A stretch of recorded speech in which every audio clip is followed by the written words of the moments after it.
Define voter purging for me. Voter registration rolls are the lists of voters.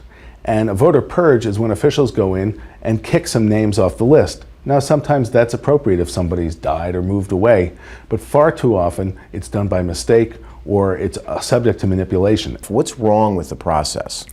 What's wrong with the process is it's happening in secret, it's happening with no accountability. Officials are making tons of errors and voters aren't given a chance to correct the errors and to say, hey, you know what, I'm here, I'm eligible to vote, I'm alive. You have officials saying we're kicking people off the rolls because they've died, and it turns out they're very much alive. It's like in Monty Python, I'm not dead yet. You have people kicking voters off the rolls because of typos made by some government official when they're entering their name and they're told they've been wrongly voting. Should I be worried, if I'm a voter, about what could potentially happen to me on November 4th? There will be voters who show up on November 4th who are registered to vote. Maybe they've been registered for years. They show up and they told, you know what, we don't have your name here. You're not registered to vote.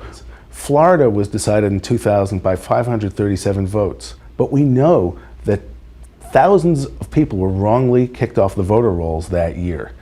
When an election's really close, these kinds of purges, these kinds of shenanigans, these kinds of mistakes can really matter. Do you foresee that happening, or what is the potential for voter manipulation in this upcoming election?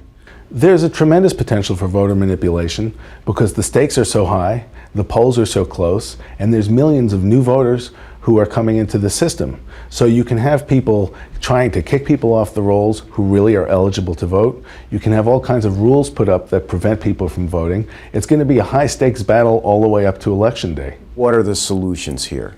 I think the solutions are we need, as a country, nationwide, to move to universal voter registration.